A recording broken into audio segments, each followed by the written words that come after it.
I never thought I would be here, in this cold, oppressive place, trapped by the very men who had destroyed my world. My village, my family, all gone in the span of a few hours, swallowed up by war. Now, I am nothing but a prisoner, a pawn in their merciless game. The towering fortress I now call my prison looms over me like a dark, watchful god.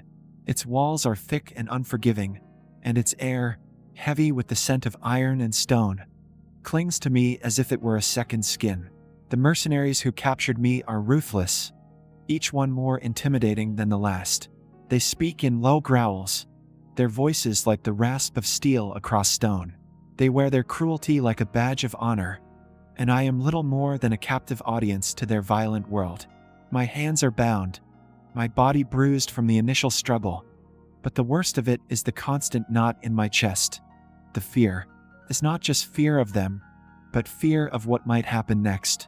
What will happen to me here, in this place where mercy is a distant memory? It's been days since they dragged me through the gates of the stronghold. Days since I was locked in this cold cell with nothing but the sound of distant battle cries and the oppressive silence that fills every corner of the fortress. The air smells like damp stone, and I've grown used to the cold seeping into my bones, though it's a discomfort I never quite managed to ignore. At least the silence is comforting in some way. No more screams, no more bloodshed, only the dull hum of life continuing on outside these walls. But even that is something I can't escape. The silence only amplifies the dread that sits like a weight in my stomach. I've had no contact with the leader of the mercenaries, Kale, not directly at least. I've heard his name whispered in fearful tones, spoken like a curse, and I know what he represents. He is a warlord, a brute, a man who has led countless raids to villages like mine. His reputation is built on fear, on brutality. They say he's untouchable, that his very presence can silence entire armies. And yet, despite everything I've heard, I can't shake the strange sensation that he's always watching me. His eyes, sharp and calculating, seem to follow my every movement, even from afar. I can't explain it, but it's as though he's always there, even when I'm alone. It's hard to focus on anything other than that unsettling feeling, the sensation of being watched, studied. I try to block it out, focusing on the small things around me. The stone walls, the dampness that seeps into the air, the way my fingers tremble as I press them against the cold metal of the bars. I try to ignore the pain in my chest, the loneliness that creeps into every moment, but it's difficult. I'm alone. Alone in this place where everything is dark and cruel. It's late one evening when I first see him. I've been sitting on the edge of my cot, staring at the wall, when I hear the soft sound of footsteps approaching. They're steady, deliberate, too calm to be those of one of the other prisoners or a guard. I freeze, my heart hammering in my chest, and look up just in time to see the shadow of a figure cast across the doorway. I don't have to look twice to know who it is. Kale. He steps into the dim light of the cell, his tall frame filling the doorway. His presence is overwhelming, like the shadow of a storm cloud that looms over everything. He doesn't speak, just stands there for a moment, watching me. His eyes are dark, unreadable, and for a brief moment, I wonder if I'm imagining the intensity of his gaze. But no, it's real. He's looking at me like I'm something he's trying to figure out, like I'm a puzzle he doesn't quite understand. I try to steady my breath, but it's useless. The moment he enters the cell, the air shifts, grows thick with something I can't quite place. My heart races in my chest, my palms start to sweat, and all I can do is sit there, trying not to make any sudden movements. I don't know what he wants, and that uncertainty is what scares me the most. I hope you're settling in well, Kale says, his voice low and smooth, like velvet wrapping itself around each word. There's a faint trace of something I can't name in his tone, something that almost sounds like amusement, but the amusement doesn't reach his eyes. His eyes are cold, distant, like the mountain peaks that loom outside the fortress. I'm fine, I stammer, my voice barely above a whisper. The words come out before I can think, and I immediately regret them. I should have said nothing. I shouldn't have spoken at all. But now it's too late. Kale doesn't respond immediately. Instead, He steps closer, his boots making a soft echo against the stone floor. The space between us feels vast, but as he draws nearer, it starts to close, bit by bit, until the air around me feels charged, heavy with tension. He stops a few feet from me, his gaze never leaving mine. I try to avert my eyes, but something about his presence makes it impossible. His stare is like a weight, pressing down on me, forcing me to meet it. "Why did you run?" Cale asks, his voice low and almost thoughtful, as though he's asking a question he already knows the answer to. "You knew you'd be caught. I didn't want to stay. I didn't want to be a part of this war." A slight chuckle escapes him, but it's not a cruel laugh. It's more of a resigned sound, one that doesn't fit the monster I've been told he is. "No one has a choice, little one," he says, his gaze softening ever so slightly. "Not here. Not anymore."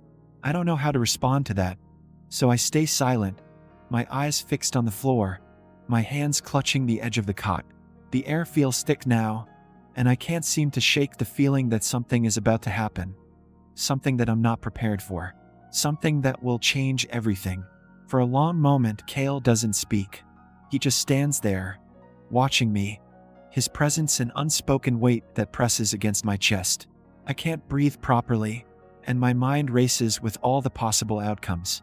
What does he want from me? What does he want with someone like me? I'm just an artist.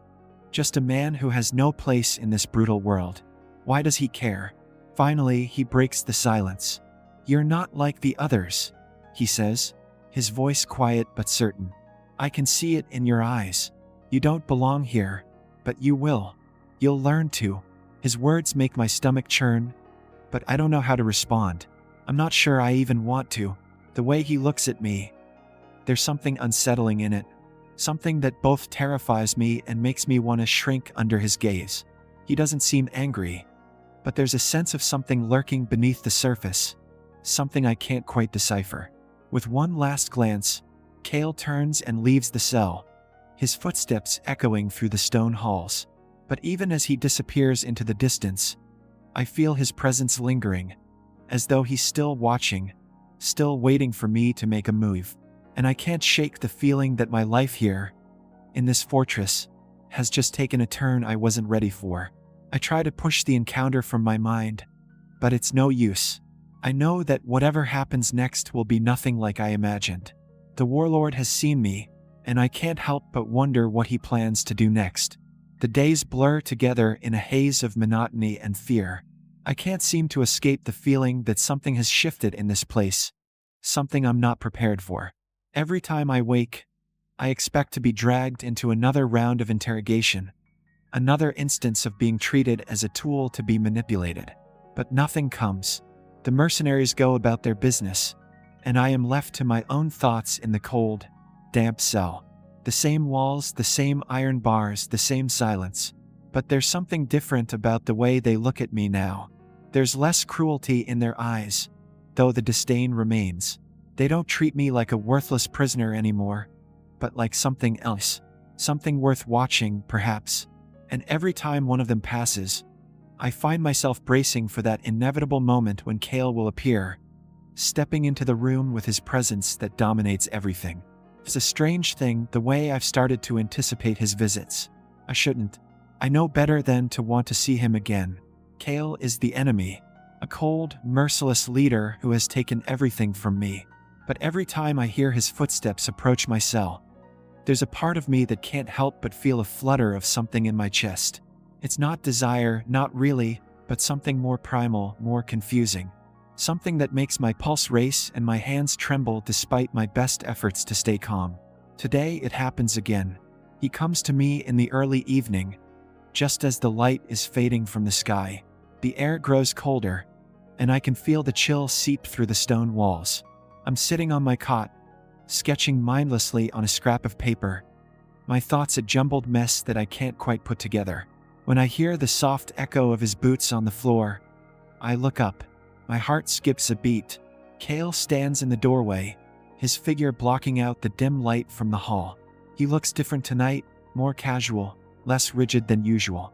His expression is still unreadable, but there's a faint softness to it, as though something has shifted inside him. I can't put my finger on it, but it's there.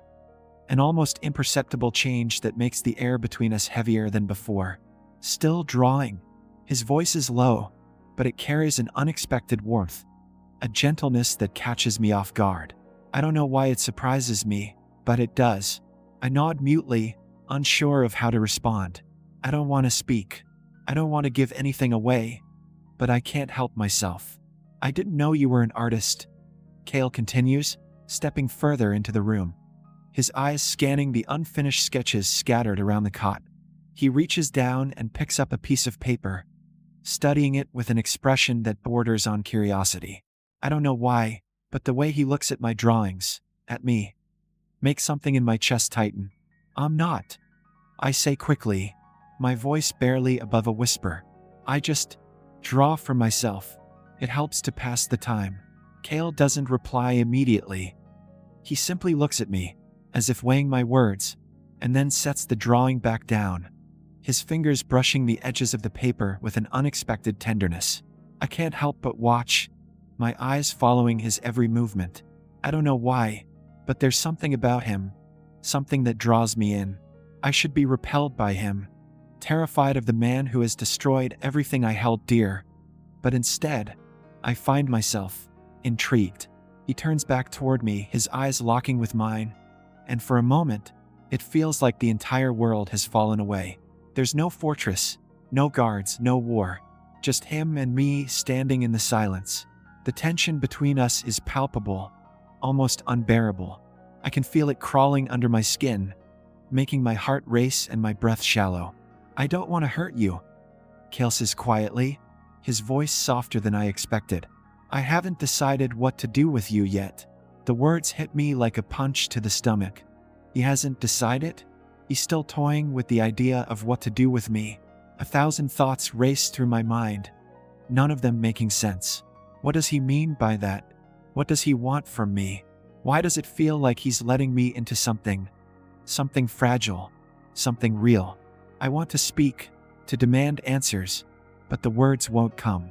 Instead, I sit in silence, caught between fear and a strange, growing curiosity. He's too close now, too near. I can feel the heat radiating off his body, the space between us narrowing with each passing second. I should pull away, run, do anything to escape the growing tension. But I don't. I'm frozen. For a long moment, neither of us says anything. We simply stare at each other, the air thick with unspoken words. I can feel the weight of his gaze on me, and despite everything, I don't look away. I don't want to. I don't know why, but I can't bring myself to break the connection. His eyes are dark, unreadable, but there's something else there. Something buried deep beneath the surface. Finally, Cale steps back, breaking the silence, and my breath comes out in a rush. He doesn't move away completely, though. Instead, he watches me closely, as if waiting for me to say something. But I have nothing to say. I'm lost in this strange, uncomfortable tension, caught between the man I should fear and the strange draw I feel toward him.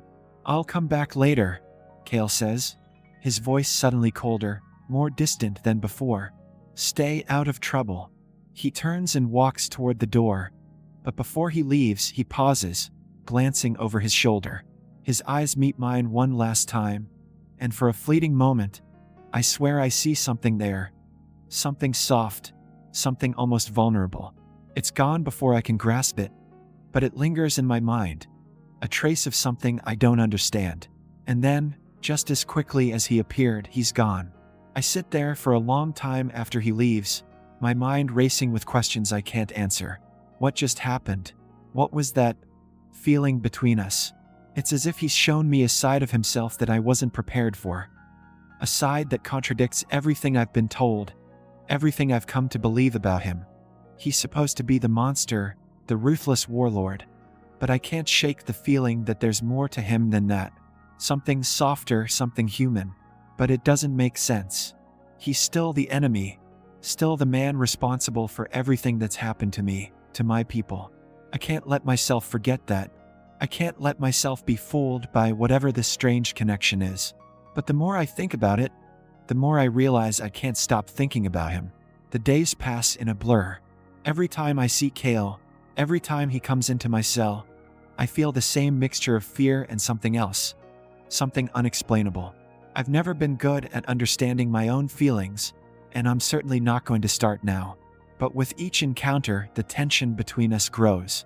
It's not just in his eyes anymore. It's in his voice, in the way he looks at me when he thinks I'm not paying attention. It's in the way he stands just a little too close, as if daring me to break the silence. I don't know what he's doing. I don't know why he's so interested in me, why he's chosen to show me this side of himself. But I can't escape it. I can't escape him, and it terrifies me. I don't know how long it's been since Kale first entered my cell. Days? Weeks? Time has become an abstract thing. A blur of darkness and flickers of light, of uneasy silences and moments of unexpected tension. It's always the same heavy air, the same cold stone walls, the same feeling of being watched. But now there's something else, something that creeps in when I least expect it. A quiet, unsettling pull toward him. I can't stop thinking about him. I shouldn't. He's my enemy. A merciless warlord who has destroyed everything I held dear. He's the reason my family is gone, the reason my village was reduced to rubble. But somehow, over the course of these days, I've started to wonder about him, about the person he is beneath the armor of ruthlessness he wears. And every time he comes near, every time his gaze locks with mine, I feel that pull, that strange, magnetic force that I can't seem to escape. I wish I could ignore it, bury it deep inside where it can't hurt me, but it's impossible. There are moments when his voice softens, when he looks at me not with disdain but with something else, something almost human.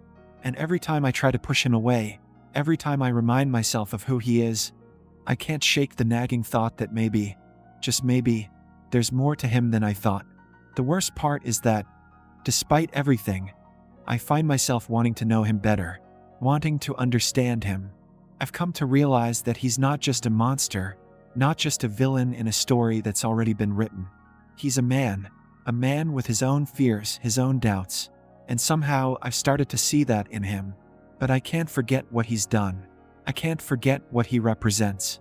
And that's what keeps me awake at night, lying on this hard cot, staring at the ceiling as my mind spins in endless circles. Tonight, it happens again. Kale visits me once more, and the tension between us has never been thicker. His presence is overwhelming, filling the space in a way that nothing else can. I feel it the moment he steps into the cell, his figure looming in the doorway. But tonight, something is different. I can't place it, but it's there, a change in the way he carries himself, in the way he looks at me. There's something almost vulnerable in his gaze. For the first time, he doesn't speak immediately. He just stands there, studying me, as if weighing something inside himself. It's as if he's trying to figure out what to do next, what to make of me. And I can't help but wonder what he sees when he looks at me. Are you still afraid of me? Kale's voice breaks the silence, quiet and almost introspective. It's not the harsh, commanding tone I'm used to hearing from him. There's something softer in it, something uncertain. I don't answer at first. I don't know how to. Part of me wants to tell him the truth, that I'm terrified of him, terrified of what he might do to me, to my body, my mind. But there's another part of me, a part one don't understand, that wants to answer differently, that wants to tell him that maybe, just maybe, I'm not as afraid as I used to be. I don't know. I say quietly, my voice barely above a whisper. The words feel wrong as they leave my lips, but it's the truth, at least in some way. Kale tilts his head slightly, as if considering my answer. He takes a step closer, his boots echoing softly on the stone floor. The air grows thick between us, heavy with unspoken words. I want to pull away, to put space between us, but I can't move. It's as though my body refuses to obey me. You're lying, Kale says, his voice low, and I can't tell if he's angry or amused. It's hard to read him now, harder than it's ever been. He reaches out then, and before I can react, his hand rests lightly on the edge of my cot. I freeze, my breath catching in my throat. His touch isn't forceful, but it's enough to send a ripple of heat through me. It's a touch that feels like a question, like a dare, as if he's testing me, waiting for me to pull away, to show him my fear. I'm not afraid of you, I say, though I'm not sure I believe the words myself. Sounds too confident, too bold, but somehow it feels true. Not in the way you think. For a moment, Cale is silent, his hand still resting on the cot beside me. His gaze never leaves mine, and I can feel the weight of it, like he's searching for something that might be hidden deep inside me. I don't know what it is, but I can't look away. My pulse quickens, and I feel a strange pull, like I'm being drawn toward him, like I'm standing on the edge of something that could change everything. Cale leans in slightly, his face close enough that I can feel the warmth of his breath on my skin. My heart races and I have to fight the instinct to flinch back. But I don't. I don't pull away. Instead, I let him get closer, let the space between us close until it's almost unbearable. You're different, Cale says quietly, his voice a low murmur. I've never met anyone like you. I swallow hard, unsure of how to respond. I should be scared. I should pull away. But there's something about the way he looks at me, the way his gaze softens just slightly, that makes me want to stay. Makes me want to see what happens next. I'm not different, I say, the words almost a challenge. I'm just like anyone else. No, Cale says, shaking his head slowly. You're not. And I can't figure out why. He pulls away then, standing upright again, though the space between us still feels charged. Still feels like it's waiting for something to happen. I can't breathe properly. My mind spinning with confusion, with fear, with a strange longing that I don't understand. What does he want from me? What does he see in me? For a long moment, neither of us speaks. I don't know what to say, what to do. This strange tension, this pull between us, is unlike anything I've ever felt before. It's dangerous, I know, but I can't stop myself from wanting to know more. Finally, Cale breaks the silence, his voice cutting through the thick air. You need to understand something, he says, his tone firm again, though it's not as harsh as it used to be. I'm not like the others. I don't do things because I have to. I do them because I want to. The words hang in the air between us, thick and loaded with meaning. I don't understand what he means, but I feel the weight of it. I feel like he's offering me something I'm not sure I should take, but I want to. I can feel it inside me, the desire to reach for it, to step closer to him, to know what he's really offering. I don't want to hurt you, Cale says again, softer this time, but I can't promise I won't. I don't know what to say to that. Part of me wants to run, wants to scream at him for everything he's done, for everything he represents. But another part of me, the part that I don't understand, wants to stay, wants to let him take me wherever this strange, dangerous pull leads. Instead of speaking, I sit there in silence, my heart pounding in my chest, my body frozen. I don't know what to do. I don't know what I'm supposed to feel. And for the first time, I realize that I might never know.